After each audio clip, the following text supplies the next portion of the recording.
Здравейте! В предното видео си говорихме какво представлява успешният бизнес.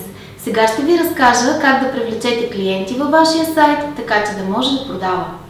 Да бъдете един от отличниците на Google не е лесна задача. Зад лъскавите страници на вашия сайт трябва да стоят много пот, много усилия, много труд. Трябва непрекъснато, ежедневно да го развивате и да полагате усилия, за да бъде той успешен. Когато клиентите имат потребност за даден продукт, те искат да я задоволят бързо. Тоест, вие трябва да бъдете лесно откриваеми. Как да бъдете лесно откриваеми в Google и начални позиции, ще ви обясня сега. Трябва да работите много усилено върху вашия сайт и най-вече върху съдържанието, което създавате. Информацията трябва да бъде полезна, трябва клиентите много лесно и бързо да откриват това, което търсят. Конструкцията на сайта ви е от изключително и ключово значение. Категориите трябва да бъдат по такъв начин подредени, че да изкарвате на преден план ценната информация, тази, която е, така да кажа, апетитна за дадения потребител, а не обща информация, която не е толкова интересна за самите клиенти.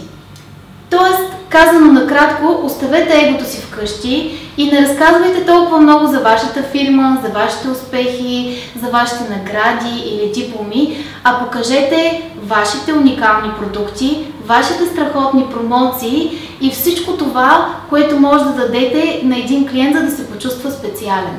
На няколко пъти споменахме думата ценна информация.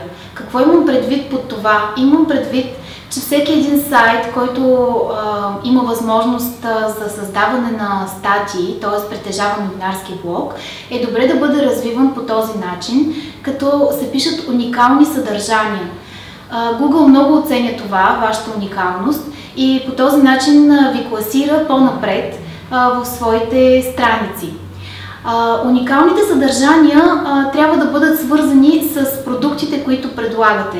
Да кажем, ако вие продавате чанти, трябва така да конструирате своята статия, че тя да е свързана с тенденциите, с модата в чантите, какво ще бъде актуално тази година, но всичко трябва да се върти, цялата информация трябва да се върти около продуктите, които предлагате.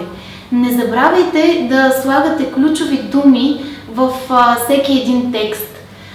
Ключовите думи са тези, които са обвързани с конкретния продукт, по начина, по който го търсят вашите клиенти. Последно искам само да отбележа, че когато създавате рекламно съдържание, било то под формата на текстове или видеа, трябва да бъдете изключително постоянни. Не се примирявайте с написването на една статия, нито с снимането на едно рекламно видео за вашите продукти. Бъдете постоянни, снимайте по много, пишете по много, защото само така ще бъдете оценени и ще бъдете класирани на по-предни позиции.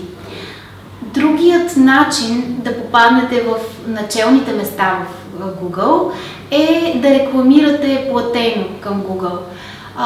Този тип реклама по принцип е малко по-специфичен, създават се рекламни кампании, подбират се правилните ключови думи. Като цяло, моят съвет е да не се колебаете, да се свържете с специалисти, които могат да направят за вас най-правилната и най-качествената рекламна кампания, която да донесе за вашия бизнес максимални резултати и да бъдете възможно най-конкурентните на пазара. Сладки приказки, времето ни отлетя, затова следващия път ще говорим на тема какъв бюджет трябва да отделим за своя бизнес и за изготвянето на своя сайт, кое е важно, задължително да присъства и кое е от по-второстепенно значение. Беше ми изключително приятно и се надявам да сте харесали това видео.